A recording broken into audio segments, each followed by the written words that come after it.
You are right. मक्खियों के ऊपर एक्सपेरिमेंट।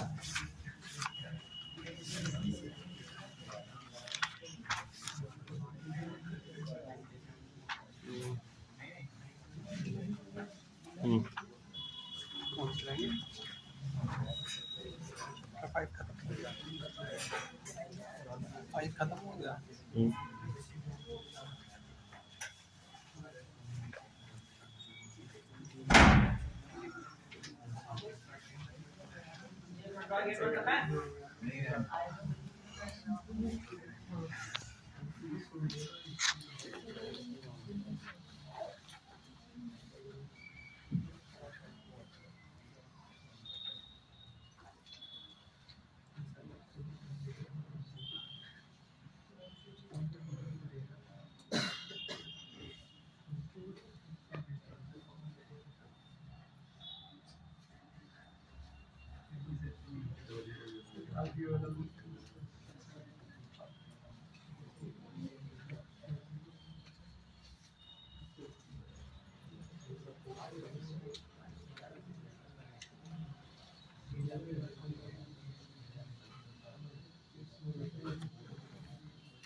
थोड़ा सा नीले रंग से कर रखा था। क्या था ये नीले रंग का सीन लगा और भूल गया। नीला और हरा।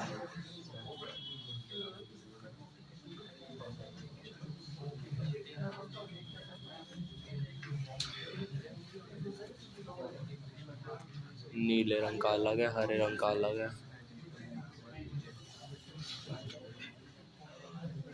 Gene gene gene.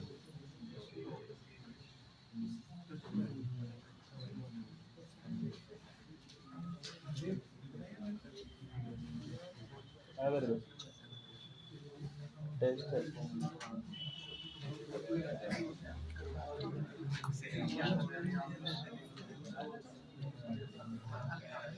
1.3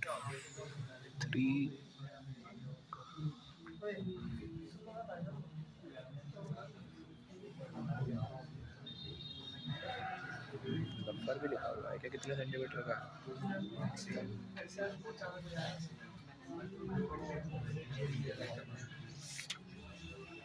हाँ भाई।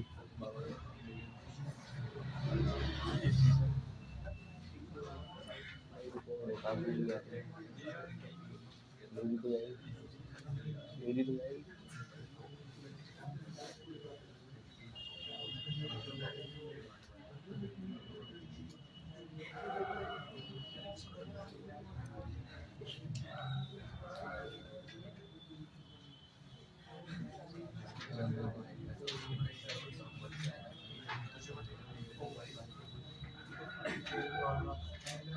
Miniature wings size,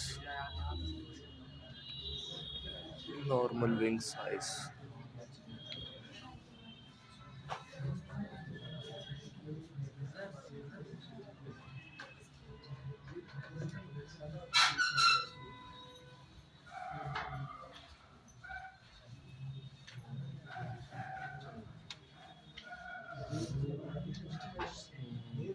हाँ भाई।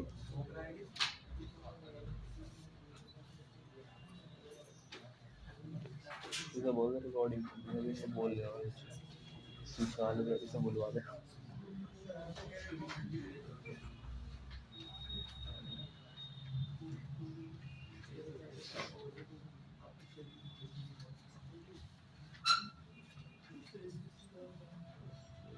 The hybrid cross.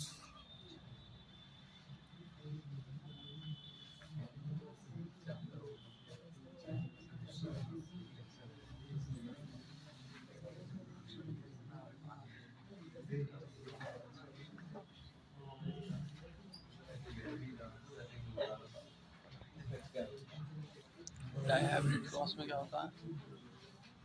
दोनों के दोनों हाइब्रिड होता है।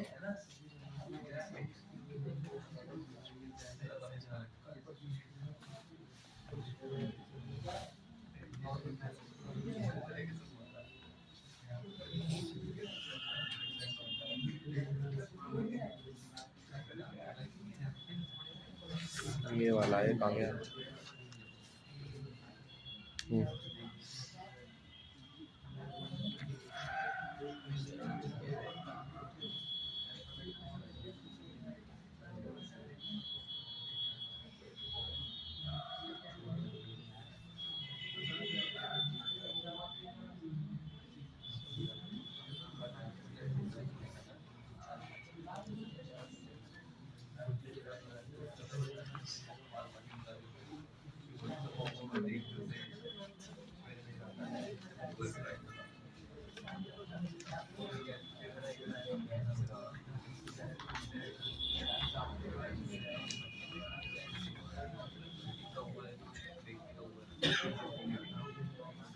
Parents, F1 generation, F2 generation.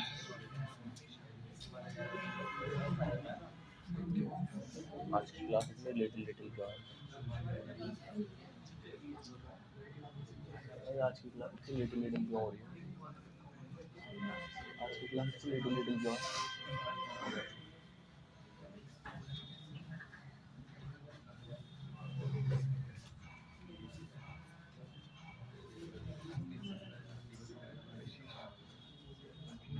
Point 1 centimetre.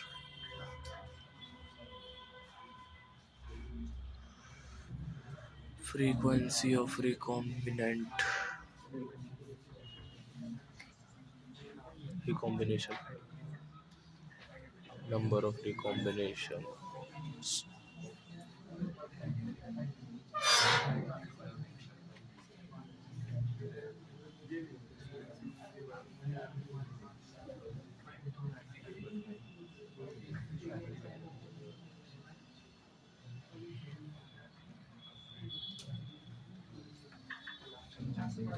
भाई टॉपिक निकालना है लिंकेज रिकॉम्बिनेशन, ठीक है?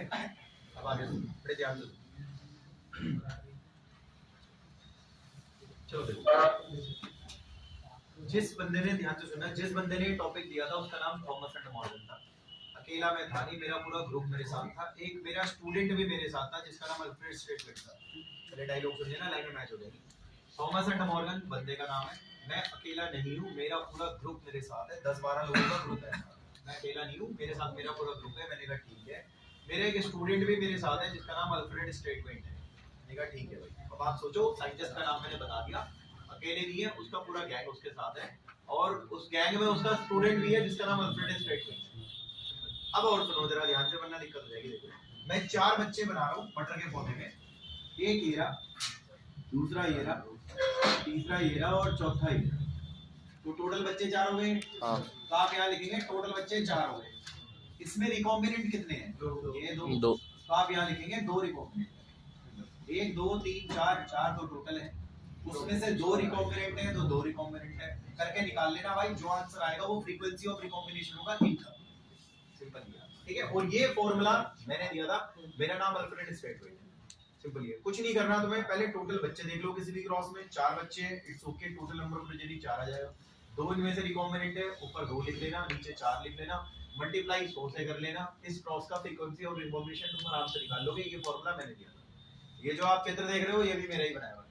मैंने कहा क्या है इस चित्र में? कहता है ये चित्र कुछ नहीं है, क्रोमोसोम है, एक्स क्रोमोसोम मक्खी का। मैंने कहा अच्छा, मतलब ये एक्स क्रोमोसोम है मक्खी का? कहता है हाँ, ये मक्खी का एक्स क्रोमोसोम। इसमें आप 3 जीन देख रहे हो, एक ब्लू कलर का देख रहे हो, ग्रीन कलर का देख रहे हो, एक वो ब्लू कलर का जीन देख रहे हो। सिंपल। और सुनो जरा ध्यान से, इन दोनों जीनों के बीच की दूरी आप देख रहे हो 1.5 सेंटीमीटर है, और उन दोनों जीनों के बीच की दूरी आप देख रहे हो 34.5 सेंटीमीटर है, और अकेले इस जीन की मोटाई आप देख रहे हो 0.1 सेंटीमीटर है। तो इन दोनों जीन के बीच का डिस्टेंस, उन दोनों जीन के बीच का डिस्टेंस, वो फॉर्मूला, फ्रीक्वेंसी और ये सब कुछ मैंने दे रखा है। मेरा नाम अल्फ्रेड स्टेटमेंट है। अब आपसे कोई बोले अल्फ्रेड स्टेटमेंट, हाँ वो तो मॉर्गन का स्टूडेंट था, उसका चेला था, वो मॉर्गन का स्टूडेंट था। साइंटिस्ट का नाम मैंने बता ही दिया आपको, और वो उसका स्टूडेंट था। क्या करा उसने? एक तो सर उसने वो फॉर्मूला दिया था जिस फॉर्मूले के बारे में हमने बात कर ली है, अल्फ्रेड स्टेटमेंट का दिया था। और दूसरा उसने ये क्रोमोसोम है ना, एक्स क्रोमोसोम, इस पे आप देखिए जीन के बीच में डिस्टेंस मेजर कर दिया। जीन उसने ये भी बताया कि ये जीन क्या काम कर रहा है, बॉडी का कलर बना रहा है, वो जीन क्या कर रहा है, मक्खी का आंखों का रंग बना रहा है, और वो मक्खी के पंख का साइज बना रहा है। सिंपल, ये आसान है। तो आप एक बात बताओ, उसने जीन की मैपिंग करी है। मैपिंग का मतलब नक्शा, कि भाई ये जीन क्या कर रहा है, वो जीन क्या कर रहा है, वो जीन क्या कर रहा है, जैसे हम नक्शे पे देश दिखाते हैं। सिंपल। हम दिखाते हैं नक्शा बनाते हैं, उसमें बताते हैं दिल्ली यहाँ है, यहाँ पंजाब है, यहाँ ये है, यहाँ ये है, ऐसे करके मध्य प्रदेश यहाँ। उसी तरीके से भाई मैंने क्रोमोसोम बनाया, क्रोमोसोम पे मैंने जीन लगा दिया कि ये जीन वहाँ है, ये जीन वहाँ है, ये जीन वहाँ है। मैंने कहा ठीक है भाई, तूने जीन की मैपिंग कर दी है, नक्शा लगा दिया है तूने, और मैंने तो उनके बीच का डिस्टेंस भी बता रखा है, इन दोनों के बीच में कितना डिस्टेंस है, उन दोनों के बीच में कितना डिस्टेंस है, मैंने तो ये भी बताया। और साथ ही साथ मैंने आपको फ्रीक्वेंसी और रिकॉम्बिनेशन का फार्मूला भी बताया। अब आप बता दो स्टूडेंट का नाम क्या है यार? अल्फ्रेड स्ट्रैटविक। इसने क्या करा, एक तो इसने वो फार्मूला दिया है फ्रीक्वेंसी और रिकॉम्बिनेशन वाला, जो फार्मूला है वो मैंने तुम्हें अभी सिखाया कैसे लगाना है।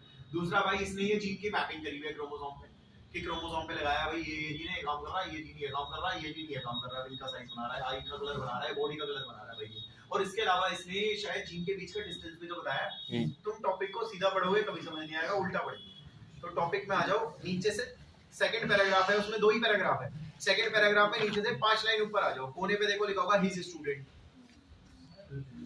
ऐसे लिखा है। देखो सीधे से पढ़ोगे नहीं समझ आएगा, उल्टे से पढ़ोगे समझ आ जाएगा। तो आप नीचे से आओ, कम से कम 3-4 लाइन ऊपर कोने पे लिखा हुआ है हिज स्टूडेंट, मिल गया भाई? आराम आराम से है, हिज स्टूडेंट करके लिखा हुआ है भाई, सारे पढ़ लो, बाद में कहीं दिक्कत हो। ऐसे लिखा है हिज स्टूडेंट, मॉर्गन का स्टूडेंट था, उसका नाम अल्फ्रेड स्टेटमेंट भी लिखा हुआ है। आप चेक करो, लिखा होगा एक तो उसने फ्रीक्वेंसी ऑफ रिकॉम्बिनेशन बताई, तेरा फ्रीक्वेंसी ऑफ रिकॉम्बिनेशन का फार्मूला जो वहां लिखा नहीं है। और देखो आगे लिखा हुआ है कि उसने ना क्रोमोसोम पे जीन की मैपिंग करी थी, तो मैंने भी करी है क्रोमोसोम पे जीन की मैपिंग, और उनके बीच में डिस्टेंस भी मेजर करा था, ये भी लिखा हुआ है। तो मैंने यहाँ पे बता दिया, लास्ट बार बोल रहा हूँ, उसके बाद देख लेना, तुम खुद ही पढ़ना पड़ेगा फिर आपको, समझ नहीं आया तो। भाई मैंने कहा मॉर्गन जो है, थॉमस एंड मॉर्गन और उसका पूरा गैंग, दोबारा सुन लो, थॉमस एंड मॉर्गन पूरा उसका ग्रुप, उसके ग्रुप में 10-12 बंदे, एक उसका चेला भी था जिसका नाम अल्फ्रेड स्टेटमेंट था। ये एक्चुअली में मक्खी के ऊपर एक्सपेरिमेंट कर रहे थे। मक्खी का साइंटिफिक नेम ड्रोसोफिला मेलानोगास्टर है। एक्सपेरिमेंट क्या करा था वो मैं बाद में बताऊंगा क्या करा था, लेकिन फिलहाल ये है भाई, मक्खी का एक्स क्रोमोसोम होता है, एक्स क्रोमोसोम पे देख लो कहां-कहां जीन है, उनके बीच में कितनी दूरी है, वो जीन क्या काम कर रहे हैं, मैंने ये भी लिखा हुआ है। ये जो बनाया है ना पूरा नक्शा, ये मैंने बनाया, और इसके अलावा मैंने फ्रीक्वेंसी ऑफ रिकॉम्बिनेशन का फार्मूला भी दिया है। एक बार फिर से पढ़ लो लाइन, कोई अटके कहीं कोई वर्ड हो तुम्हारा परेशान कर रहा हो। ऐसे लिखा है हिज स्टूडेंट, मॉर्गन का स्टूडेंट है जिसका नाम अल्फ्रेड स्टेटमेंट है। एक तो उसने साला जीनों के फ्रीक्वेंसी ऑफ रिकॉम्बिनेशन निकालने का फार्मूला बताया, तो बोला भाई फ्रीक्वेंसी ऑफ रिकॉम्बिनेशन निकालने का फार्मूला हो गया। इसके अलावा लिखा हुआ उसने क्रोमोसोम पे ना जीन की पोजीशंस लगा के उनके बीच में डिस्टेंस मेजर करा था, तो मैंने यहाँ पे क्रोमोसोम लिया है, एक्स क्रोमोसोम लगा लुआ करके और सारा काम कर दिया, उसने डिस्टेंस बता दिया। सिंपल आसान है। अच्छा एक चीज और है, इसको भी देखते हैं, बड़े ध्यान से सुनना भाई, ध्यान से सुनना भाई। आप देखो बॉडी का कलर आपको कैसा चाहिए, अगर आपको येलो कलर चाहिए तो ये ले लेना, अगर आपको ब्राउन कलर चाहिए तो ये ले लेना, अगर आपको आई कलर में व्हाइट चाहिए तो ये ले लेना, अगर रेड कलर की आईज है तो वो रिस्पॉन्सिबल है। अगर भाई पंख छोटे हैं, मिनिएचर मतलब छोटे पंख, अगर छोटे पंख है तो ये रिस्पॉन्सिबल है, नॉर्मल पंख है तो ये रिस्पॉन्सिबल है। सिंपल, बहुत आसान है भाई। बॉडी कलर आपके 2 होंगे, आईज के कलर 2 होंगे, विंग के साइज 2 होंगे। सिंपल ये ऐसा है। येलो बनाने के लिए मैं जिम्मेदार हूँ, ब्राउन बनाने के लिए मैं जिम्मेदार हूँ, व्हाइट कलर बनाने के लिए आंखों का मैं जिम्मेदार, लाल आंखें बनाने के लिए मैं जिम्मेदार, छोटे पंख बनाने के लिए मैं जिम्मेदार हूँ, और नॉर्मल साइज के पंख बनाने के लिए मैं जिम्मेदार हूँ, पीला शरीर बनाने के लिए मैं जिम्मेदार, भूरा कलर का शरीर बनाने के लिए मैं जिम्मेदार हूँ। मैंने कहा ठीक है कोई बात नहीं। अब आप ये भी देखिए कि जो मक्खियों के ऊपर एक्सपेरिमेंट चल रहा है उसमें कैसी क्रॉस चल रही है, डाई हाइब्रिड का मतलब आपको ये तीनों नहीं लेने, आपको कोई 2 लेने पड़ेंगे, चाहे आप ये 2 ले लो, चाहे आप वो ले लो, चाहे वो लेने 2 ही है, क्योंकि आप डाई हाइब्रिड लिख के बैठे। अगर आप यहाँ पे ट्राई लिखोगे तीनों ले लो, अगर आप यहाँ पे मोनो हाइब्रिड लिखोगे कोई एक लेना पड़ेगा भाई, सिंपल ये है। और अगर आपने यहाँ पे टेट्रा हाइब्रिड ले लिया तो 4 एक और लेना पड़ेगा, फिर आपको बनाना पड़ेगा। अभी मैंने 3 सिंपल। तो टीचर आपसे बोलेगा तो बता देना कि वो जो थॉमस एंड मॉर्गन है और उसका जो पूरा ग्रुप है ना, ध्यान से सुनना, जो थॉमस एंड मॉर्गन है और जो उसका पूरा ग्रुप है, उन्होंने जो मक्खियों को डाई हाइब्रिड क्रॉस करा रहे हैं। सर डाई का मतलब है कोई 2 लेने पड़ेंगे, सर कोई 2 लेने पड़ेंगे, तीनों नहीं ले सकते आप, कोई 2 लेने, चाहिए 2 ले लो, चाहिए 2 ले लो, चाहे 2 ले लो। सिंपल। तो मैं एक काम करता हूँ, ले ही लेता हूँ 2, कोई दिक्कत नहीं है। अच्छा एक बात बताओ भाई, कौन सा क्रोमोसोम है? एक्स है ना, वाई तो नहीं है ना भाई? नहीं। तो वाई को मत छेड़ना, एक्स ही छेड़ना, क्योंकि जीन एक्स पे है, वाई पे नहीं। सिंपल। आप ये देखिए, genes are located on X chromosome not on Y chromosome, तो हम वाई पे नहीं लोकेट कर सकते, हम एक्स पे लोकेट करेंगे। अब एक बात बताओ जरा, क्रॉस है ना, क्रॉस के लिए तो एक लड़की और एक लड़का चाहिए होते हैं, तभी तो क्रॉस करके बच्चा होगा।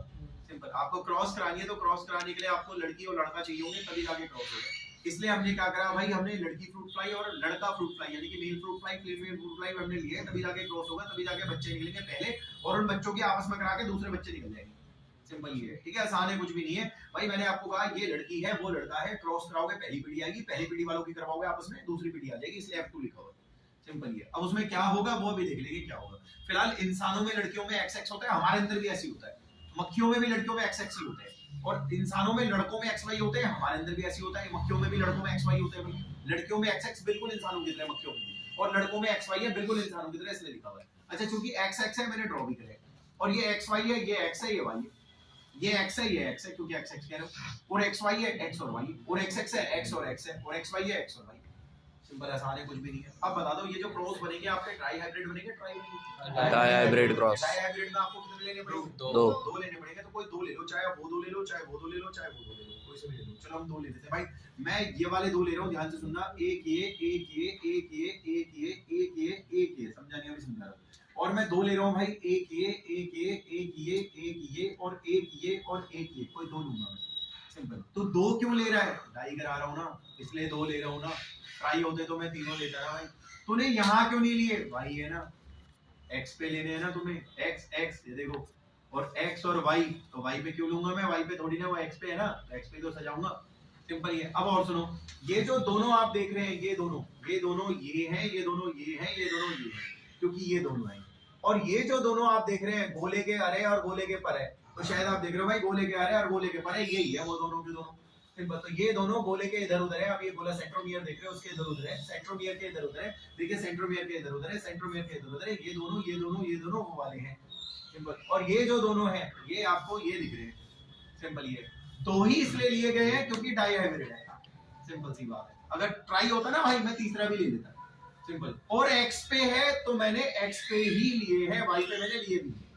सिंपल सी बात है। अब एक चीज और भाई, इसको मैं y मान रहा हूँ, इसको w मान रहा हूँ, y मान रहा हूँ, w मान रहा हूँ, y प्लस मान रहा हूँ, w प्लस मान रहा हूँ। इससे क्या फर्क आएगा वो भी देखेंगे। इसे मैं w मान रहा हूँ, m मान रहा हूँ, w मान लिया, m मान लिया, w प्लस मान लिया और m प्लस मान लिया, क्या फर्क आएगा वो भी देखेंगे। अब देखते हैं क्या फर्क आएगा। ये देखिए, ध्यान से सुनना। ये जो फीमेल आप देख रहे हैं, इसमें आपने y माना है, आई थिंक आपने y माना है, यानी कि आपने बॉडी का कलर येलो बना दिया, और आपने W माना है, इसका मतलब आपने व्हाइट कलर की आंखें बना दी उसकी। लिख देता हूं मैं यहाँ पे भाई कि आपने येलो कलर तो बॉडी का बना दिया, और आपने व्हाइट कलर तो आंखों का बना दिया। यार है ये लड़की भाई। सिंपल। कोई पूछे क्या करा, अरे तूने वाई लिया है ना, तो भाई तो येलो कलर का बॉडी बनाएगा ना, तो भाई तो वैसे भी येलो कलर का बॉडी बनाएगा। और भाई तूने W लिया है, W तो व्हाइट कलर का ही बनाएगा, तो W लिया तो व्हाइट कलर का ही बनाएगा। चलो सिंपल। ये दो लिए हैं इसलिए डाई हाइब्रिड तो है ही, खैर उसमें तो कोई शक वाली बात ही नहीं है। अब यहाँ देखते हैं भाई, यहाँ पे क्या फर्क आएगा। यहाँ पे मुझे दिख रहा है शायद y प्लस तो आई थिंक ब्राउन कलर बनाएगा बॉडी का, तो भाई ये ब्राउन कलर बनाएगा बॉडी का, कोई दिक्कत ही नहीं है, ब्राउन कलर बना देगा। और W प्लस है वो रेड आई बना देगा, तो W प्लस है वो रेड कलर की आई बना देगा, तो रेड आई बना देगा। यहाँ लिख देता हूँ, ब्राउन कलर की बॉडी बन गई, रेड कलर की आई बन गई, लड़का आएगी। सिंपल। क्योंकि y plus era brown body बनाएगा वो, और W प्लस भाई आपका रेड कलर का आंखें बनाएगा, तो रेड कलर की आंखें। तो ये तो इनका स्टेटस हो गया, कोई दिक्कत ही नहीं है। चलो इनका स्टेटस देखते हैं भाई। इनके लिए अलग कलर का मार्कर यूज करते हैं ताकि थोड़ा सा हमें क्रॉस अलग अलग दिखे। यहाँ देखते हैं भाई, W है, अरे W तो व्हाइट कलर की आंखें बनाएगा, बिल्कुल सही कह रहे हो आप, व्हाइट कलर की उसकी आंखें बना देगा। और M शायद छोटे पंख बनाएगा, तो मिनिएचर विंग बना देगा, छोटे साइज के पंख बना देगा, छोटे साइज के पंख। इसको देखते हैं भाई, W प्लस है, शायद रेड कलर की आंखें बनाएगा, तो रेड कलर की आंखें बनाएगा। और M प्लस है, M प्लस नॉर्मल साइज के पंख बनाएगा, तो नॉर्मल साइज के पंख बनाएगा। सिंपल। अब इसमें कोई शक वाली बात ही नहीं है। अच्छा एक और बात, इसको भी थोड़ा ध्यान से सुनना वरना फिर दोबारा गड़बड़ हो जाएगी। देखो मैं अभी इनके बीच में क्रॉस कराने वाला हूँ, क्योंकि आपने क्रॉस लिखा हुआ है, तो क्रॉस तो करानी ही पड़ेगी, क्रॉस तो करानी पड़ेगी, क्योंकि क्रॉस आपने लिखा है तो क्रॉस तो होगी। क्रॉस के लिए लड़का लड़की चाहिए, वो मैं लेके बैठा हूँ। सिंपल। क्रॉस के लिए लड़का लड़की चाहिए, ये रहा लड़का, ये लड़की। सिंपल। ये तो वो ठीक है, इट्स ओके, कोई बात नहीं। दो मैं बार बार कह रहा हूँ, मैंने दो इसलिए लिए हैं क्योंकि मुझे डाई कराना। ट्राई करवाता मैं तीनों ले लेता, मैं ये भी ले लेता, वो भी ले लेता और वो भी ले लेता, मैं तीनों ले लेता, पर मैंने दो लिए हैं यहाँ पे और ये दो लिए हैं मैंने यहाँ पे। सिंपल। ऐसा इसलिए क्योंकि डाई हाइब्रिड क्रॉस कर दिए। चल ठीक है, कोई बात नहीं। आगे कुछ बता रहा है, आगे मैं ये बता रहा हूँ, ध्यान से सुनना कि भाई जब मैं क्रॉस कराऊंगा ना, लो ये करा दी मैंने क्रॉस, तो जब मैं क्रॉस कराऊंगा बच्चे बनेंगे। बच्चे कैसे बनेंगे ये भी देखिए, बच्चे कैसे बनेंगे ध्यान से सुनना, और फिर उनकी आपस में कराना, अगले भी बन जाएंगे। वे कैसे बनेंगे वही कह रहा हूँ, थोड़ा सीखना है आप लोगों ने। सुनो, बच्चे जो बनेंगे, एक काम करो, इन दोनों में कोई एक ले, समझा नहीं? अरे इन दोनों में कोई भी एक ले ले, चाहे ये ले ले चाहे ये ले ले, चल कोई बात नहीं, ये ले। अरे कोई नहीं, तू ये की जगह ये ले ले, सेम ही तो है, कोई सा भी एक ले ले। चल मैंने एक काम करा, ये ले लिया, ये लो भाई, ये आपका वाई ले लिया, ये आपका डब्ल्यू ले लिया, मैंने ऊपर वाला ले लिया। अरे ऊपर वाला छोड़ दूं, नीचे वाला ले ले, मुझे दिक्कत नहीं। तो इन दोनों में कोई एक ले लिया भाई। अब उन दोनों में भी कोई एक ले लो, चाहे ऊपर वाला चाहे नीचे वाला। चलो आपने ऊपर वाला ले लिया, ये ये कर दिया आपने। मैं फिर से कह रहा हूँ, किसी को समझ नहीं आया हो तो इन दोनों में कोई भी एक ले लो आप, चाहे ऊपर वाला चाहे नीचे वाला। अभी ऊपर वाला लिया था, अब नीचे वाला ले लो, कोई दिक्कत नहीं। प्लस डब्ल्यू प्लस ये ले लिया आपने, और उन दोनों में भी कोई एक ले लो। अभी शायद आपने ऊपर वाला लिया था ना, नीचे वाला ले लो, आपको क्या टेंशन है। सिंपल। तो मैं वही आपसे कह रहा हूँ, इन दोनों में कोई एक ले लिया ना, सिंपल। और उन दोनों में कोई एक, हाँ ऊपर वाला ले लिया। इन दोनों में कोई एक, हाँ ले लिया ना नीचे वाला, या ऊपर वाला ले लो, कोई दिक्कत नहीं है। और उन दोनों में कोई एक के बाद नीचे वाला ले लिया। शायद ये लड़का पैदा हुआ है, ये लड़की पैदा हुई है, सिंपल कॉमन सी बात है। तो ये लड़की है क्योंकि XX है, और वो लड़का है क्योंकि वो XY है। सिंपल। एक तो ये तरीका हो गया आपका जो आपने बच्चे बनाए।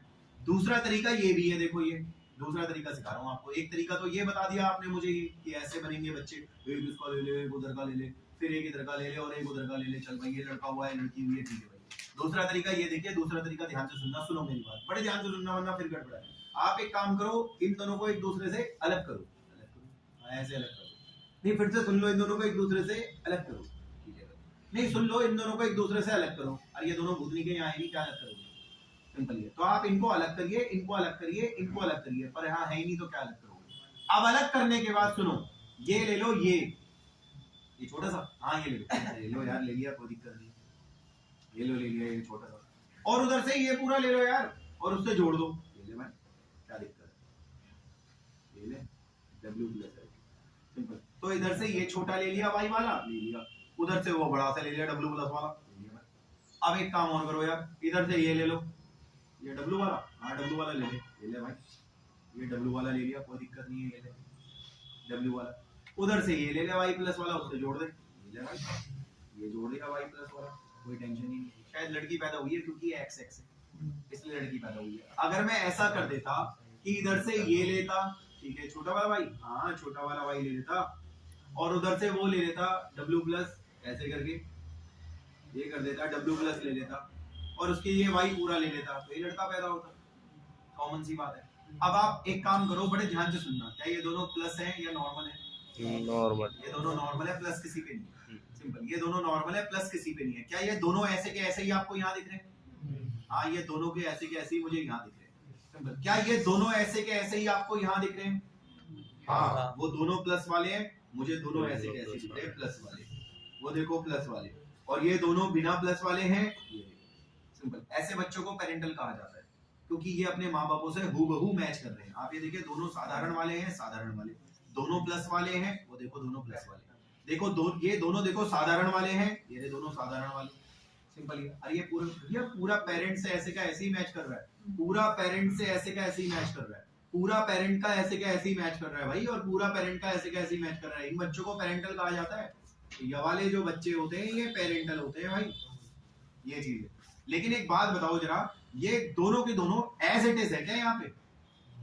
नहीं, यहाँ वाई तो साधारण वाला है, लेकिन ये W वो वाला नहीं है, वो वाला है, सिंपल। ये देखो प्लस वाला है, सिंपल। तो ये दोनों के दोनों ऐसे के ऐसे ही नहीं है यहाँ पे, सिंपल। और ये दोनों के दोनों भी ऐसे के ऐसे यहाँ नहीं है, चेक कर लो, सिंपल। ये प्लस वाला है, वो बिना प्लस वाला है, सिंपल। ऐसे बच्चों को रिकॉम्बिनेंट कहा जाता है। ये जो बच्चे हैं इनका नाम आप दो दोगे, या तो आप इन्हें नॉन पेरेंटल कह लो, क्योंकि पेरेंट से ऐसे के ऐसे ही मैच नहीं हो रहे। ये दोनों के दोनों एग्जैक्ट नहीं है, वो प्लस वाला नहीं है, वो है, सिंपल। ये नॉर्मल है, ये भी नॉर्मल है, तो ये तो मैच हो गया योगेश भाई, पर ये वाला मैच नहीं हुआ योगेश भाई, ये पेरेंट से मैच नहीं हो रहे, एग्जैक्ट नॉन पेरेंटल। या फिर आप इनका एक और नाम लोगे, रिकॉम्बिनेंट, ये नाम लिखोगे आप, सिंपल। ये तो आपने बोलना सीखना है कि देख भाई ऐसा है, पूरे का पूरा ले लिया था और पूरे का पूरा ले लिया था, तो ये लड़की पैदा हुई। और अगर इधर से एज इट इज मैं ले लूं और उधर से एज इट इज मैं ले लूं, तो वो लड़का पैदा हुआ है। अब एग्जैक्ट ऐसे का ऐसे ले रहे हो, माँ बापों से पेरेंटल ले रहे हो, पेरेंट से ऐसे का ऐसे ले रहे हो, सिंपल। लेकिन यहाँ पे तुम वो जो तोड़ ताड़ के काम कर रहे थे ना, वो आधा उसका जोड़ के, वो नॉन पेरेंटल है भाई, उसे रिकॉम्बिनेंट है, सिंपल। ये सेम ऐसा ही यहाँ भी करना है आप, सिंपल। कि भाई आप पूरे का पूरा ले लेना, यहाँ पे कोई दिक्कत नहीं है, उधर से पूरे का पूरा ले लेना। तो बताओ ये दोनों लोगे तो क्या बनेगा? लड़की बनेगी। और अगर आपने ये दोनों ले लिया तो क्या होगा भाई? लड़का बनेगा। और अगर आप तोड़ के लोगे, जैसे यहाँ करेगा आपने तोड़ के, तो रिकॉम्बिनेंट बनेगा भाई, है ना। तो मैं लिख देता हूँ भाई कि अगर आप पूरे का पूरा लोगे तो पेरेंटल बनेगा भाई, और अगर आप तोड़ ताड़ के लोगे तो क्या बनेगा? रिकॉम्बिनेंट बनेगा। रिकॉम्बिनेंट का एक और नाम क्या है? Non parental. नॉन पेरेंटल है भाई, सिंपल। थोड़ा दिमाग लगाना है, सिंपल। अच्छा एक चीज और है, सुनो। जब मैंने क्रॉस करवाई ना, तो बच्चे आए, F1 आए, F2 आए, फिर मैंने टोटल निकाला। जब F1 भी निकाल लिए, F2 भी निकाल लिया, मैंने टोटल निकाल लिया, तो मैंने देखा पेरेंटल 98.7% बच्चे हैं। और इतने परसेंट बच्चे रिकॉम्बिनेंट शो हो रहे हैं मुझे। ये 100% बच्चों में से ऐसे बच्चे 98.7% है और 100% में से ऐसे बच्चे जो 1.3 है। और जब मैंने वहां करा ऐसा, जैसे मैंने यहाँ करा था, जब मैंने यहाँ करा तो 62.8% आपके जो है पेरेंटल थे और 37.2% जो है रिकॉम्बिनेंट बच्चे थे। ये तो फिर मैंने कहा फिर तेरे को क्या लगा? कहता मुझे क्या लगा मैं अभी बताता हूँ। अब आप सोचो मैंने आपसे अभी तक क्या क्या बोला। मैंने आपसे बोला भैया पूरे ही पूरे ले लिया, पूरे ही पूरे ले लिया, पूरे ही पूरा ले लिया और पूरा ही पूरा तो पेरेंटल हो जाएगा क्योंकि पेरेंट से ऐसे कैसे ले लिया पूरा पूरा, सिंपल। लेकिन अगर आप यहाँ से तोड़ के या फिर आधा उधर का आधा उधर का, अरे भैया नॉन पेरेंटल है वो रिकॉम्बिनेंट है, सिंपल। इस तरह के जो बच्चे बनते हैं 100 में से सिर्फ 1-1.5% ही बनते हैं, लेकिन भाई 98-99% आपके इस तरह के बच्चे बनते हैं इस क्रॉस में। लेकिन अगर वैसा वाला क्रॉस है तो उसमें देख लो पेरेंटल कितना परसेंट बनता है 100 में से और रिकॉम्बिनेंट कितना बनता है 100 में से। अब आप एक बात बता दो, वहां रिकॉम्बिनेंट ज्यादा है या यहाँ रिकॉम्बिनेंट ज्यादा है? इधर की तरफ यहाँ तो कम है, ये एक ही है। तो वहां रिकॉम्बिनेंट ज्यादा है, यहाँ रिकॉम्बिनेंट कम है। अब ये बताइए ये जीन एक दूसरे के ज्यादा पास है या वो जीन एक दूसरे के ज्यादा पास है? क्रॉस है वाले ये एक दूसरे के काफी पास है लेकिन वो एक दूसरे से काफी दूर है, सिंपल। तो इंग्लिश में फाइनल बोल देता हूँ मैं, जो इंग्लिश में मैं कहना चाह रहा हूँ, मैं कहना चाह रहा हूँ basically these are those genes, ये वो जीन्स हैं, ध्यान से सुनना, These are those genes, ये वो genes हैं which are very tightly linked, जो कि tightly linked है and they show very low recombinant, ये कम recombinant दे रहे हैं, right? But लेकिन जो वो वाले genes हैं basically they are loose, वो दूर है, loose है, loose linked है, तो वो भाई recombinant ज्यादा दे रहे हैं as compared to that, simple. इसके मुकाबले recombinant ज्यादा दे रहे हैं और आप देख पा रहे हैं कि ये क्रॉस A है और आप देख पा रहे हैं वो क्रॉस B है। यही लिखा हुआ उसने जहां अल्फ्रेड स्टेटमेंट वाली लाइन पढ़ रहे थे ना, अल्फ्रेड स्टेटमेंट, उससे भी आ जाओ 3 लाइन ऊपर, देखो लिखा होगा ब्रैकेट में लिखा होगा क्रॉस ए, फिगर 5.11 क्रॉस ए, ऐसे ब्रैकेट में लिखा होगा उसने, है ना भाई? जहां लिखा हुआ है ब्रैकेट में देखो उसने लिखा होगा फिगर 5.11 क्रॉस ए, पुरानी एनसीईआरटी में नहीं, एनसीईआरटी में शायद 4.11। कुछ नहीं करना तुम्हें, उससे ऊपर वाली लाइन में देखो कोमे के बाद लिखा होगा सम जीन्स, उससे ऊपर वाली लाइन में कोमे के बाद लिखा होगा सम जीन्स, मिल जाएगा तुम्हें सम जीन्स, मिल गया भाई? सबको मिल गया? ये ना इधर तो देख लो, ये जीन सारे पास है, टाइट लिंक्ड है, रिकॉम्बिनेशन कम दे रहे हैं, एक ही तो दे रहे हैं, और वो सारे दूर है, रिकॉम्बिनेशन ज्यादा दे रहे हैं भाई, ये क्रॉस है वो क्रॉस भी है, पढ़ना। सम जीन्स कुछ ऐसे जीन्स हैं जो कि काफी ज्यादा टाइट लिंक्ड है, काफी पास है वो, जैसे कि ब्रैकेट में लिखा होगा क्रॉस है के जो जीन्स है, तो ब्रैकेट के बाद लिखा हुआ है वो तो रिकॉम्बिनेशन कम दे रहे होंगे, 1.3 तो दे रहे हैं। फिर उसके बाद ही देखो उसने लिखा हुआ है कि और वो जीन्स जो सारे लूज लिंक्ड है, दूर है, जैसे कि ब्रैकेट में लिखा होगा क्रॉस बी वाले, लिखा होगा वो रिकॉम्बिनेशन ज्यादा दे रहे हैं, ये लिखा हुआ है। अच्छा ये भी तो देखो उदाहरण, और अच्छा इसको एक्सपेंड करो ना, ये बताओ ये लड़की कैसी है भाई? येलो कलर की बॉडी है और व्हाइट कलर की आईज है, तो ये जो जीन्स है येलो बॉडी वाला और व्हाइट आई वाला, क्या ये एक दूसरे के बहुत नजदीक है क्या? हाँ ये काफी ज्यादा टाइट लिंक्ड है, इसलिए रिकॉम्बिनेशन ये काफी कम दे रहा है भाई। ये अगली लाइन में लिखा होगा फॉर एग्जांपल, कह रहा है फॉर एग्जांपल उदाहरण के लिए ये व्हाइट और येलो वाला तुम्हें दिख रहा होगा जीन, ये रहा व्हाइट वाला, ये रहा येलो वाला, लिखा होगा वर वेरी टाइटली, वो एक दूसरे के काफी पास है, इसलिए वो 1.3 दे रहे हैं, ये लिखा हुआ है। वहीं उसने आगे लिखा होगा कि ये रहा तुम्हारा मिनिएचर और व्हाइट वाला, तो मिनिएचर व्हाइट वाले जो है वो दूर है, इसीलिए वो तुम्हें रिकॉम्बिनेशन ज्यादा दे रहे हैं, 37.2 दे रहे हैं, ये लिखा हुआ है। बहुत आसान है भाई। अच्छा एक बात बताओ आप, ये भी ये भाई मॉर्गन और उसका ये गैंग, सुनो सिर्फ मैं ही नहीं जानता था ये बातें सिर्फ मैं ही नहीं जानता था, ये भी जानते थे। अब आप सोचो क्या बोलोगे कि मॉर्गन और उसका पूरा गैंग जानता था कि ये जीन कौन से क्रोमोसोम पे है? एक्स क्रोमोसोम पे। ये इससे ऊपर वाली लाइन में लिखा है जहां से आपने पढ़ना शुरू करा था, देखो लिखा होगा मॉर्गन और उसका पूरा ग्रुप, मिला?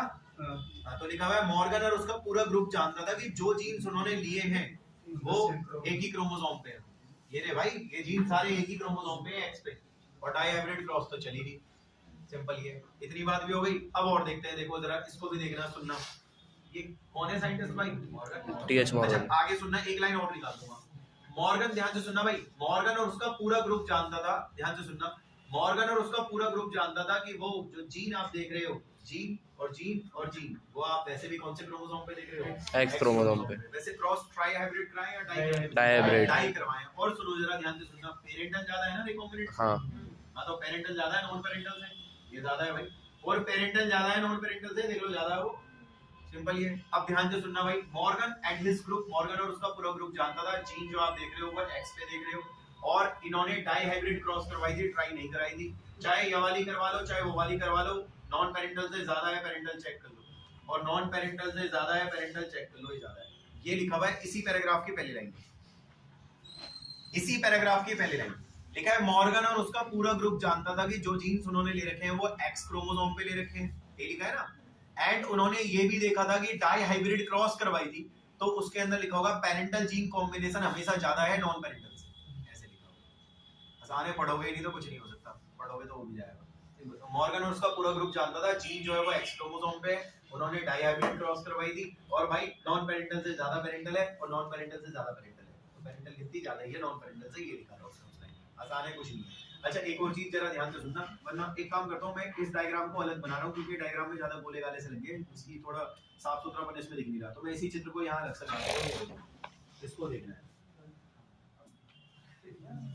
ये, तो मैंने ये जो है ये वहां पे बना दिया है सिंपल। अब ये बताइए ध्यान से सुनना, इनके बीच में मजबूत जुड़ाव है या उनके बीच में मजबूत जुड़ाव है? इनके बीच में मजबूत है, बीच में टाइट लिंक्ड है ना ये, हाँ तो लूज है, लूज लिंक, तो दूर है, लेकिन ये तो टाइट लिंक्ड है, पास है, वो तो दूर है भाई। तो मैं यहाँ पे लिखूंगा कि भाई इनके बीच में मजबूत जुड़ाव है। क्या ये दोनों के दोनों एक ही क्रोमोसोम पे अलग अलग पे? एक ही क्रोमोसोम पे। कैसे लिखोगे? इंग्लिश में ऐसे लिखोगे कि इनके बीच में मजबूत जुड़ाव है, physical association between two gene. आप देख रहे हो भाई ये जो दोनों जीन है, हाँ ये दोनों जीन है, इनके बीच में एक जुड़ाव है, फिजिकली मजबूत बॉन्ड्स होंगे इनके बीच में, मजबूत है भाई, सिंपल। और ये एक ही क्रोमोसोम पे देख रहे हो आप इन्हें, तो एक ही क्रोमोसोम पे देख रहे हो, इसी को बोलते हैं भाई जुड़ाव, लिंकेज बोलते हैं। कोई तुमसे मुझे लिंकेज क्या होता है, सब बोलना लिंकेज, तेरे को पता नहीं लिंक का मतलब क्या होता है? लिंक का मतलब होता है जोड़ना, या आप ही बोल रहे हो कि भाई वो दो कंपनियां आपस में लिंक हो रही हैं, इसका मतलब जोड़ रही हैं, तो लिंकेज का मतलब होता है जुड़ाव। और आप देख रहे हो एक ही क्रोमोसोम पे ये दो जीन है, इनका मस्त जुड़ाव है, तो भाई बढ़िया सा जुड़ाव, दो जीन के बीच में एक ही क्रोमोसोम पे आप देख रहे हो, दिस इज लिंकेज। ये भी लिखा उसने, उसके बाद लिखा होगा मॉर्गन एट्रीब्यूट दिस, ऐसे लिखा होगा कि मॉर्गन एट्रीब्यूट दिस, मॉर्गन ने इसको ये समझाया था, कहीं लिखा होगा फिजिकल एसोसिएशन, ऐसे लिखा होगा। ये जो फिजिकली आप जुड़ाव देख रहे हो ना, फिजिकल एसोसिएशन देख रहे हो, इसी को लिंकेज कहते हैं। और आगे पूरा तो पढ़ो, लिंकेज के बाद लिखा हुआ है, लिंकेज के लिए उसने यही तो कहा है, फिजिकल एसोसिएशन जीन के बीच में एक ही क्रोमोसोम है, ये लिंकेज है। अच्छा ये बताना भाई, ध्यान से सुनना, इसको भी देखना वरना फिर दोबारा दिक्कत हो जाएगी। देखो ये बताओ क्या रिकॉम्बिनेंट नॉन पेरेंटल है क्या? हाँ नॉन पेरेंटल ही तो रिकॉम्बिनेंट है, नॉन पेरेंटल ही तो रिकॉम्बिनेंट है, ये आगे लिखा होगा। एंड द टर्म रिकॉम्बिनेशन, और जो शब्द रिकॉम्बिनेशन है वो तो नॉन पेरेंटल वाला है ना हिसाब किताब, यही लिखा है उसने। एंड द टर्म रिकॉम्बिनेशन, ये रहा रिकॉम्बिनेशन, वो तो नॉन पेरेंटल वाला हिसाब किताब ना, तो लिखा होगा नॉन पेरेंटल जीन कॉम्बिनेशन वाला है ना, सिंपल ऐसे करके लिखा होगा। ये बात भी तुम्हारी खत्म हो गई भाई। अब उसके बाद और सुनना जरा ध्यान से, यहाँ से आना है तुम्हें 3 पेज उल्टे, एक ऐसा बनना है उस पर सिर्फ चित्र ही चित्र है, 3 पेज उल्टे हैं वो, उस पे ऊपर से लेके नीचे तक सिर्फ डायग्राम है, थ्योरी है ही नहीं उस पन्ने पे, वो पेज है वो 63, उसमें ऊपर से नीचे तक ना सिर्फ डायग्राम, थ्योरी नहीं। अब एक बात बताओ, वो जो पन्ना मैंने कहा है तुम्हें उल्टे 2-3 पन्ने, उसमें देखो पूरे पेज पे डायग्राम है, थ्योरी नहीं है, तो आप बता दो जरा वो डायग्राम क्या है? सर वो तो मटर के पौधों पे क्रॉस है, पी प्लांट मटर के पौधों पे क्रॉस है। वैसे मटर के पौधों पे क्रॉस किसने कराई थी? सर मेंडल ने कराई थी, मेंडल। अच्छा एक काम करना, उस चित्र में नीचे चेक करना, लास्ट में लिखा हुआ है नामकरण में, देखो लिखा हुआ है डाई हाइब्रिड क्रॉस है या मोनो हाइब्रिड क्रॉस है? Dihybrid cross, dihybrid cross है भाई। अच्छा उसी चित्र में ऐसे देखो, ये देखो इस तरह का कोई बॉक्स भी बन रहा है क्या? हाँ सर, वाला उस बॉक्स के साइड में देखना F2 का डब्बा है क्या वो? यस सर, हाँ वो F2 का डब्बा है, आप सही कह रहे हो। और डब्बे के नीचे रेशियो लिखा हुआ है क्या? 9331, यस सर, 9331, नीचे रेशियो भी लिखा हुआ है। अब फाइनल मैं आपको बोल देता हूँ, वो जो पेज आप देख रहे हो वो पेज भाई मैंने दिया था, और वो पेज मटर के पौधे के ऊपर डाई हाइब्रिड क्रॉस का पेज है। उस पेज में नीचे आप बॉक्स देख रहे होंगे F2 का, और उसके नीचे उसका रेशियो लिखा है 9331। उल्टा बोल देता हूँ भाई, डब्बे के नीचे ये रेशियो लिखा हुआ है, डब्बा F2 जनरेशन के बच्चों से भरा हुआ है, डब्बे जो क्रॉस है वो बेसिकली डायहाइब्रिड क्रॉस है, वो जो आप डब्बा और उससे ऊपर देख रहे हो सारा डायहाइब्रिड क्रॉस है, मटर के पौधे के ऊपर है, मैंने दिया था। मैंने कहा ठीक है कोई बात नहीं, दुनियादारी भाड़ में जा। आप सुनो, मेंडल को छोड़ो, आप मॉर्गन को पकड़ लो, और मटर को छोड़ो, आप मक्खी को पकड़ लो, और डाई हाइब्रिड क्रॉस आप यहाँ भी देख लो, सिंपल। देखो वो डाई हाइब्रिड है, ये भी डाई हाइब्रिड है, वो मटर का पौधा है, ये भाई मक्खी है, वो मेंडल है, ये भाई मॉर्गन है। साइंटिस्ट कंपेयर कर लिए आपने, स्पीसीज कंपेयर कर ली आपने, क्रॉस के हिसाब किताब भी कंपेयर कर लिए, डाई हाइब्रिड क्रॉस है। लेकिन उसका रेशियो 9-3-3 आया था, मेरा रेशियो भाई 13:3 आया, और यहाँ पे मेरा रेशियो 12:3:1 आया था। मैंने कहा भाई मैं समझा नहीं, कहता अभी समझाता हूँ, ये देख 9 3 12 3 15 और 1 16 बच्चे हो गए, यही 16 बच्चे आप यहाँ देख लो, 13 और 3 16 हो गए, और वही 16 वहां पे है भाई, 12 3 15 और 1 16, सिंपल ये है। अब ये बता दो जरा ध्यान से सुनना, क्या सेम वैसा रेशियो है क्या यहाँ पे? नहीं। उस रेशियो से अलग है। ऐसा क्यों भाई? उसका रेशियो अलग आ रहा है, तेरा अलग आ रहा है, उसका रेशियो अलग आ रहा है, तेरा अलग आ रहा है, चक्कर क्या है? तो उसने कहा चक्कर मैं समझाता हूँ, जरा ध्यान से सुनो। आपको याद है मेंडल ने वो दिया था लॉ ऑफ सेग्रीगेशन दिया था, और याद है मेंडल ने एक लॉ दिया था, लॉ ऑफ इंडिपेंडेंट असॉर्टमेंट। ये दिया था उसने, लॉ ऑफ इंडिपेंडेंट असॉर्टमेंट। थोड़ा ध्यान से सुनना। ऐसा है जब ये महाराज जी क्रॉस करा रहे ना तो दोनों लॉ लग गए, और दोनों लॉ लगने की वजह से क्या हुआ, उसके बच्चे ऐसे आ गए। सिंपल ये, जब इसने क्रॉस कराए थे तो दोनों लॉ लगे थे, दोनों लॉ लगने की वजह से ऐसे बच्चे आ गए। सिंपल। अब ये लॉ क्या होता है वो अगली क्लासों की बात है, क्योंकि आगे की क्लासेस में हमें लॉ भी पढ़ने हैं। सिंपल ये, बट अभी फिलहाल देख लो मेंडल के क्रॉसेस में लॉ लग गए। भाई ऑब्वियसली जब उसने दिया है लॉ तो उसके क्रॉस में तो लगेंगे ही ना वो। सिंपल ये। तो भाई जब मैंने कोई चीज दी है तो मैं अपने एग्जांपल में तो नहीं लगाऊंगा, तो सारे लॉ लग गए और ये क्रॉस आ गया उनका। लेकिन भाई मेरे वाले में क्या हुआ, मेरे वाले में लॉ ऑफ सेग्रीगेशन नहीं लगा, ये दिक्कत है। और ना ही मेरे वाले में लॉ ऑफ इंडिपेंडेंट असॉर्टमेंट लगा। अब जब लॉ लगेंगे ही नहीं तो आंसर तो वो आएगा ही नहीं ना, आंसर तो कुछ और ही आएगा, इसलिए मेरा आंसर डेविएट हो गया था। सिंपल। अच्छा ये बताओ सेग्रीगेशन का मतलब क्या होता है? सेपरेशन। और भाई मेरे में ढंग से सेपरेशन नहीं हुआ था, तभी तो पूरे के पूरे ले लिए तूने। सिंपल। अगर सेपरेशन हुआ होता तो फिर सेपरेशन वाले ही लेता, तो ये क्यों लेता? सिंपल। ये दिक्कत है। तो भाई मेरे वाले क्रॉस में क्या हुआ था योगेश भाई, मेरे वाले क्रॉस में ना सेपरेशंस नहीं हुए थे, सेग्रीगेशन लॉ नहीं लगा, इंडिपेंडेंट असॉर्टमेंट भी नहीं हुआ, इसलिए मेरा आंसर अलग आया। तो सोच रहा था आंसर आएगा, आंसर तो मेरा कुछ और आया, लॉ ही नहीं लगी, उसके वाले में लॉ लग गए थे भाई। सिंपल ये। अच्छा एक चीज और है, ये बताना है जीन कौन से क्रोमोसोम पे है? X chromosome. तो सेक्स क्रोमोसोम होता है। तो मुझे यहाँ पे लिखना बनता है कि ये जो तीनों जीन आप देख रहे हो, अबे तुम तो एक्स पे हो, कहते हैं हाँ। अबे एक्स तो सेक्स क्रोमोसोम होता है, तुम तो सेक्स लिंक जीन हो, कहते हैं हाँ सेक्स क्रोमोसोम पे जुड़े हुए जीन है। सिंपल। आसान है, कुछ नहीं है भाई, तुम तो एक्स पे हो, कहते हैं हाँ एक्स तो सेक्स है, तो सेक्स क्रोमोसोम पे जुड़े हुए हो। तो सिंपल। ये लिखा हुआ है। इससे ऊपर वाले पैराग्राफ की पहले लाइन, लिंकेज रिकॉम्बिनेशन का पहला पैराग्राफ है, दूसरा तो पढ़ लिया ना आपने। पहला पढ़ना है भाई, पहले में आ जाओ। पहले पैराग्राफ की फर्स्ट लाइन पढ़ना, आराम से पढ़ना, नहीं आएगा पूछ लेना, बहुत आराम से पढ़ना है। कहता है भाई मॉर्गन और उसका पूरा ग्रुप जानता था कि जो जीन्स उन्होंने एक ही क्रोमोसोम पे लिए हैं सेक्स लिंक ने, ये लिखा है पहली लाइन में, दोबारा पढ़ लो, 10 बार पढ़ लो, कि मॉर्गन और उसका पूरा ग्रुप जानता था कि जो उन्होंने ड्रोसोफिला के लिए जीन्स ले रखे हैं, मक्खी के लिए जो जीन्स लिए हैं, वो लिखा होगा उसमें सेक्स लिंक। सेक्स लिंक का मतलब समझ रहे हो, एक्स का मतलब सेक्स, बल्कि एक्स क्रोमोसोम सेक्स क्रोमोसोम है, इसलिए उस पे जुड़े हुए हैं, सेक्स लिंक है, ये लिखा हुआ उसने। अच्छा एक और बात बताओ, सुनो यार, इसने डायहाइब्रिड कराई थी, मोनो करवाई थी? डायहाइब्रिड कराई थी यार, उसने भी तो डाई कराई थी। सिंपल। तो क्रॉस तो सेम ही है, डाई तूने कराई, तूने कराई, भाई एक ही बात है, मैंने मटर पे कराई, मैंने मक्खी पे कराई, करो मेंडल है, मॉर्गन है, ठीक है। ये अगली लाइन में लिखा हुआ, द क्रॉस वर सिमिलर, ऐसे करके लिखा हुआ। क्रॉस तो बिल्कुल वैसे ही कराई मैंने, जैसे डायहाइब्रिड क्रॉस मेंडल ने मटर के पौधे पे कराई थी, वैसे ही इसने भी कराई है डायहाइब्रिड क्रॉस मक्खी पे भाई। सिंपल। यही लिखा हुआ उसने। अच्छा एक और बात बताओ, जरा ध्यान से सुनना, ये देखो एग्जांपल के लिए मैं आपको बताता हूं भाई, प्लीज ध्यान से सुनना। ये बताओ क्या है ये? फीमेल है। सिंपल। इसकी क्रॉस आप किससे करा रहे हो? मेल से। वाले मेल से करवा रहे हो। सिंपल। ये भाई ये फीमेल जो है, येलो बॉडी वाइट है, फीमेल है, और ये ब्राउन बॉडी रेड है वाला मेल है। आपने इनकी क्रॉस कराई, क्रॉस करा के कौन सी जनरेशन निकाली थी? F1। और फिर उनकी इंटर क्रॉस करा के कौन सी निकाली? F2। ये आगे लिखा होगा फॉर एग्जांपल करके, कह रहा है फॉर एग्जांपल के लिए जो मॉर्गन था उसने हाइब्रिडाइज का मतलब क्रॉस करवाई, तो लिखा हुआ उसने येलो बॉडी व्हाइट आई वाली फीमेल ले ली, और उसने उसके ब्राउन बॉडी रेड आई वाले मेल से क्रॉस करवा दी, फिर लिखा होगा F1 की इंटर क्रॉस करवा दी नीचे F2 निकालने के लिए, ये लिखा हुआ है भाई। अच्छा एक बात बताओ, सुनो तो, क्या इसके जीन में सेग्रीगेशन वाला लॉ लगा था? नहीं लगा था, सेग्रीगेशन का लॉ नहीं लगा, इंडिपेंडेंट असॉर्टमेंट का लॉ नहीं लगा, तभी तो उसका रेशियो डेविएट हो गया। कुछ और आया है, हम तो सोच रहे थे 9-3-3 का आएगा, वो तो आया ही नहीं, ये आगे लिखा हुआ। ही ऑब्जर्व्ड दैट, उसने ये ऑब्जर्व करा अपने क्रॉस में, लिखा हुआ कि उसके जीन्स सेग्रीगेट ही नहीं हुए, ये लिखा हुआ। उसने ये ऑब्जर्व करा कि उसके जीन में सेग्रीगेशन का लॉ ही नहीं लगा, उसके जीन सेग्रीगेट ही नहीं हुए इंडिपेंडेंटली, ये लिखा हुआ, जिसकी वजह से लिखा हुआ उसका F2 रेशियो कुछ और ही आया था, डेविएट हो गया था। हम सोच रहे थे 9-3-3 आएगा, ब्रैकेट में भी लिखा हुआ है कि हम एक्सपेक्ट कर रहे थे 9-3-3 आएगा, पर 9-3-3 आया। अब आप कुछ मानो ना मानो, लेकिन इस चैप्टर का सबसे कठिन टॉपिक यही है, लिंकेज रिकॉम्बिनेशन, और इसमें कुछ है नहीं, पढ़ोगे तो हो जाएगा भाई, वरना नहीं होगा। एक लास्ट बार बोल देता हूँ, ये जो आप डायग्राम देख रहे हो, देखो ये इतना, ये सब अल्फ्रेड स्टेटमेंट का काम है, ये सारा अल्फ्रेड स्टेटमेंट का काम है। तो पेपर में क्वेश्चन आ जाता है अल्फ्रेड स्टेटमेंट ने क्या कंट्रीब्यूशन दिया था जेनेटिक्स में, तो आप बताओगे अल्फ्रेड स्टेटमेंट मॉर्गन का स्टूडेंट था, उसने ये सब कंट्रीब्यूशन दिया था। इसकी लाइन में पढ़ा चुका हूं आपको, वो सेकंड पैराग्राफ की लास्ट की 3-4 लाइन, तो वो लगा देंगे आप। और अगर आपसे एनसीईआरटी का क्वेश्चन नंबर 9 पूछेगा तो आप पूरा बोर्ड लगा देना। एनसीईआरटी का क्वेश्चन नंबर 9 है, क्वेश्चन नंबर 9 वो कह रहा है ब्रीफली डिस्क्राइब कर दो थॉमस एंड मॉर्गन ने जेनेटिक्स में क्या झंडे गाड़े थे। शायद आप देख ही रहे होंगे थॉमस एंड मॉर्गन ने झंडे गाड़े थे। पर मैंने आपको आज की क्लास में ये नहीं बताया, ध्यान से सुनना, तो नहीं सुनना, तूने ये जो क्रॉस करवाए हैं ये क्या प्रूफ करने के लिए करवाए हैं? क्यों करवा रहा है? इसने ये तो बता दिया कि मैंने क्रॉस कैसे करवाए हैं, इसने ये भी बता दिया क्रॉस में मुझे क्या देखने को मिल रहा है, लेकिन भाई तूने करवाए क्यों है, क्या जरूरत पड़ी इसकी? तो शायद आप भूल गए, वो थ्योरी पढ़ी थी आपने, क्रोमोसोमल थ्योरी ऑफ इनहेरिटेंस, उसको प्रूफ करने के लिए करवाए थे इसने।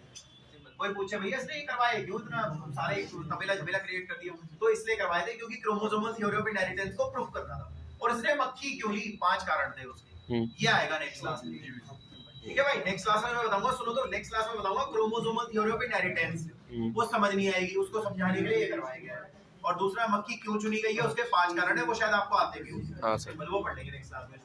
कल है तुम्हारी क्लास, लेकिन दिन में रखूंगा, पर पहले टाइम देख लूंगा इधर उधर के, अभी बताऊंगा ना तो बाकी लोग बीच में डाल देंगे टाइम।